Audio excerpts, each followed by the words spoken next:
Herði, þú virkar þannig, þegar þú setur rúluna niður, þá slakast þú svona.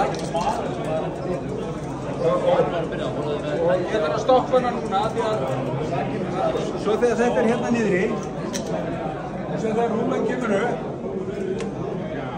þá hýfur hún hérna upp, tekur þetta, og þá er ég komin með slóðan upp að borstofnum. Ég hefur rúlun upp á þakki, þarna frá, þetta tekur alla þyngdina hérna, og svo þegar ég tekið upp slóðan, þá stend ég beint út, og slóðin út úr bátnum. Það er fiskur á síðasta krók, eða hvernig það er, ég tek hann og sleppi. Þegar ég kippi, þá þarf ég bara að taka hérna sökkuna og setja hérna, slóðin stendur alltaf út fyrir, þannig að ég þarf ekkert að hafa áhyggjur af því hvernig það er. Þannig að svo ef ég er að kippa stutt, þá læt ég að ég vilja tanga.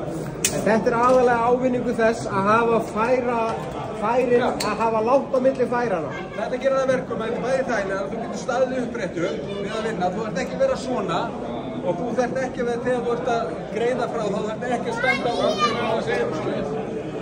Minn bátur er svona, þannig að ég er með færin á sikkur lífni. Já, og þá kemur þetta svona akkurat. Já, þannig að ég get haft þetta bara svona.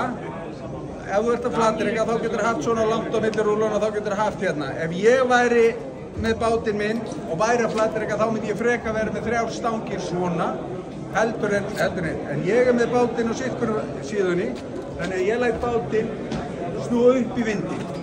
Og það er vegna þess að það er auðvitað. Það gerir það verkum og þá er ég með skjóli frá hérna stýrishúsi og ég er með allt brot og annað það fyrir hérna framhjá og bátur er miklu rólegur og örugri. Heldur en að vera með bátinn svona, þá er báturinn svona í sjó hjá mér. Allar rúlur koma upp á síðu og það fara út. Þetta gerir það verkum að þú getur verið að veiða í meiri metrum per sekundu því að þú þolir betur ölduna. Ég menna því, já, það er menna að vera flý undan það sem ég hef verið og ekki að vera varfið.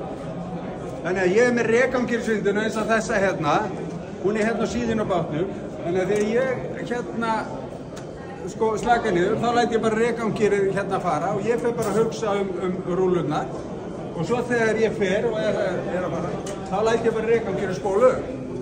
Þetta sparar alla vinnu í staðinn fyrir að vera að þvælast með þetta sjálf. Þannig að þetta hérna er rekangirnsvinda, hún er 24 volt, þannig að þetta passar á alla báta. Þetta er bara frumgerð, þetta getur verið minna, þú getur alveg helmingi minna hérna í ummáli. Keflin alltaf þarf ekkert að vera meira endur en þetta, þá passar þetta á alla báta. Svo er þetta með mismunandi hraða, þannig að þú getur bara aukið hraðan ef þú vilt. Það er bara stillist eftir endurleika. En hversu mikið togafl er í þessu og er það alveg viðunandi þegar út af því að það þarf alveg smá? Já. Það er ágætis togafl í þessu. Já, það er, þú getur prófað að fara í reybita með þetta. Þetta er það. Þú verður að taka spottan. Þannig að... Já, og svo... Já, svo... Það var svo þú.